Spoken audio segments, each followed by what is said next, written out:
आगामी 2026 विधानसभा चुनाव है। सभी पार्टी के साथ साथ कांग्रेस पार्टी अपने पार्टी के प्रत्याशी के साथ चुनाव प्रचार करने में जुटे हैं।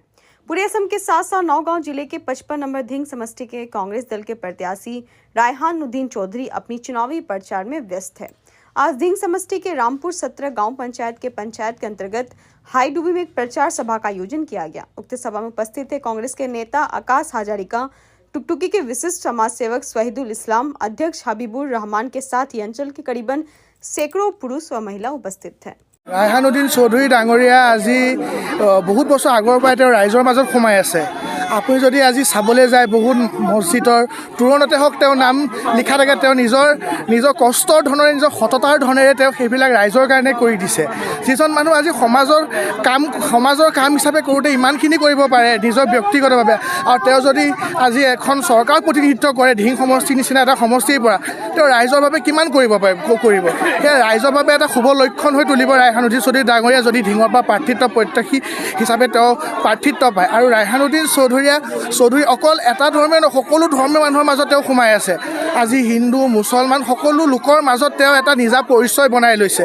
তেওঁ নিজৰ সামাজিক চেষ্টাৰে তেওঁ বহুত মানুহৰ মাজত তেওঁ যে অন্তৰত সোমাই গৈছে। আজি লগে লক্ষ্য কৰিছে শ মানুহ সকলো জেগাতে ওলাই আহিছে আৰু সকলো মুখত এচাই মান ৰায়হানুদ্দীন চৌধুৰী কিয় হৈ আছে যে তেওঁ আজি ৰাজনীতিৰ উভয়ৰে তেওঁ যিখিনি সামাজিক কাম কৰিছে, আজি তেওঁ মছজিদে হওক বা যিমান সকলোতে তেওঁ মানুহৰ লগত মিলি পেলাই মানুহৰ হৈ তেওঁ কাম কৰি এটা শুভ বাৰ্তা দি আছে। এই কাৰণে আজি সকলো মানুহে আজি ৰায়হানুদ্দীন চৌধুৰী ডাঙৰীয়াক বিচাৰিছে। আৰু ৰায়হানুদ্দীন চৌধুৰী ডাঙৰীয়া যদি টিকেটটো পায়, মই আপোনাক আমাৰ বিশ্বাস হয় যে তেওঁ অসমৰ ভিতৰত এটা সকলোতকৈ বেছি ভোট পাই ৰেকৰ্ডত তেওঁ সেই ৰেকৰ্ড ব্ৰেক কৰি তেওঁ দেখাই দিব ধিং সমষ্টিৰ পৰা। আৰু এই যি সাম্প্ৰদায়িক AIDF হওক BJP হওক এয়া কোনো লিষ্টতে নাহে। ৰায়হানুদ্দীন চৌধুৰী ফাইট হ'ব যে মই হায়েষ্ট ভোটৰ লগত ফাইট হ'ব। তেওঁ সমষ্টি জয় হ'বই, তেওঁ জয় নহয় তেওঁ হায়েষ্ট ভোটৰ লগত তেওঁ ফাইট হ'ব।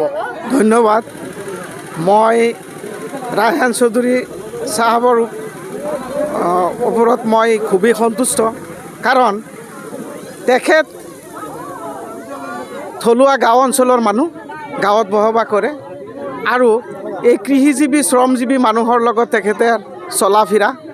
সেই হিচাপে আমাৰ সাধাৰণ মানুহখিনিৰ লগত তেখেতৰ যথেষ্ট ভাল সম্পৰ্ক আছে। আৰু সেই হিচাপে তেখেতৰ যিমানখিনি ভাল সম্পৰ্ক আছে আৰু সাধাৰণ মানুহখিনিয়েও তেখেতক ভাল পায় আৰু বিচাৰে।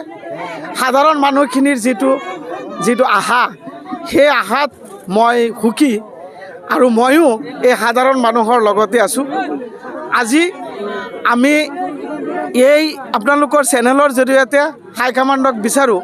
হাইকমাণ্ডক জনাব বিচাৰোঁ যাতে এনেকুৱা জনদৰদী মানুহজনক টিকেট দিয়ে, তেতিয়াহ'লে টিকেট দিলে তেখেতে বিপুল ভোটত ধিং সমষ্টিৰ পৰা জয়ী হ'ব।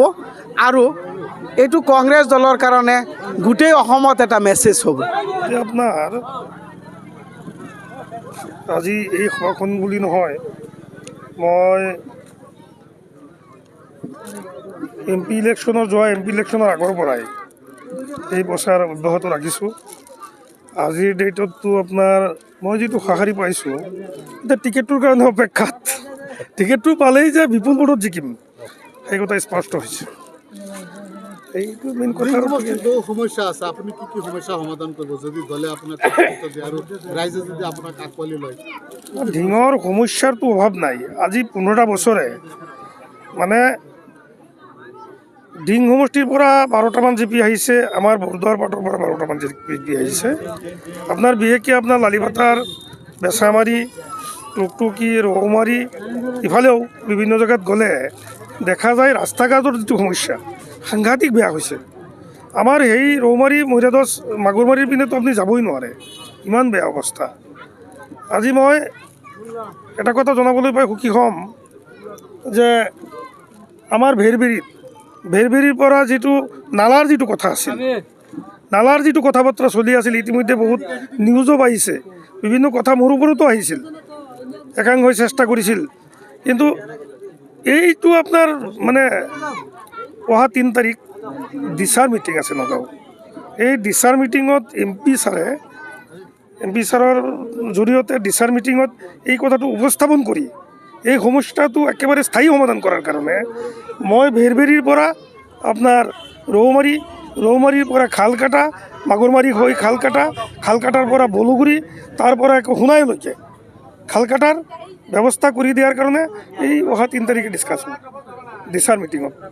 আপুনি কিমান আশাবাদী যে ৰাইজে আপোনাক আঁকোৱালি ল'ব যদি প্ৰাৰ্থিত্ব? ৰাইজে আঁকোৱালি ল'ব, ৰাইজেতো 100% আঁকোৱালি ল'ব। তাৰ প্ৰমাণটো আপোনালোকে দেখি আছে। বিভিন্ন মিটিঙত শ মানুহ আহিছে, মানুহে অপেন আপোনাৰ মোক বিচাৰি আছে। গতিকে সঁচা অৰ্থত মই যদি জিকিব পাৰোঁ, মই খালি পাৱাৰৰ কাৰণে মই পলিটিক্স কৰা নাই। সঁচা অৰ্থত মানুহৰ আজি শিক্ষাৰ কথা চাওক, শিক্ষা আপোনাৰ কি হৈছে আমাৰ অৱস্থাত। বিশেষকৈ এটা স্কুলত যেতিয়া, এটা ক্লাছত যেতিয়া 200-300 ল'ৰা ছোৱালী থাকিব, এটা শিক্ষক থাকিব, তাকনো কি উপযুক্ত শিক্ষা পাব? গতিকে এইবিলাক বহুত পৰিৱৰ্তন কৰাৰ প্ৰয়োজন আছে। আজি আপোনাৰ শিক্ষাৰ ক্ষেত্ৰত কওক, আজি আপোনাৰ যিবিলাক অলপ কষ্ট কৰি শিক্ষিত হৈছে, সেইবিলাক আপোনাৰ কাম কৰাৰ কাৰণে ক'ত যাবলগীয়া হৈছে? আপুনি 3 বিঘা মাটি বিলাহী খেতি কৰিছে, বিলাহীটো এক লগত পকি যায়, 1 সপ্তাহৰ ভিতৰত 15 দিনৰ ভিতৰত শেষ হয়। ফুলকবিবিলাক শেষ হয় শ্বৰ্ট টাইমৰ ভিতৰত। তো এইবিলাক ৰখাৰ কাৰণে কি ব্যৱস্থা আছে আমাৰ? গতিকে এনেকুৱা সমস্যাৰে ভৰপূৰ দিং সমষ্টিৰ, বিশেষকৈ চৰ অঞ্চলত আপুনি চাওক, মানুহে এইবিলাক শস্য উৎপাদন কৰি মাজে মাজে এনেকুৱা খবৰ পোৱা যায় যে পেলাই থৈ যাবলগীয়া হয়। গতিকে এইবিলাকৰ শীত-তাপ নিয়ন্ত্ৰিত ঘৰৰ ব্যৱস্থা কৰি, গুদামৰ ব্যৱস্থা কৰি এই বিভিন্ন সমস্যাৰে ভৰপূৰ, সমস্যা কৈ শেষ কৰিব নোৱাৰিব। গতিকে আশা কৰিছোঁ, যদি আপোনাৰ মানুহে বিচাৰিছে, আপুনি যিটো প্ৰশ্ন মোক কৰিছে, মানুহে বিচাৰিছে, তাত কোনো সন্দেহ নাই। সেই কথা আপোনালোকে দৃঢ়তাৰে ক'ব পাৰে যে মানুহে যে আজিৰ ডেটত আটাইতকৈ বেছি মানুহে যে মোক বিচাৰি আছে, এই কথা স্পষ্ট হৈছে। এক জেগাত বুলি নহয়, আপোনাৰ 260টা ৱাৰ্ড আছে, দিং সমষ্টিত 260টা ৱাৰ্ড আছে। আপুনি 260টা ৱাৰ্ডৰ খবৰ ল'ব। News export, daily 24 live.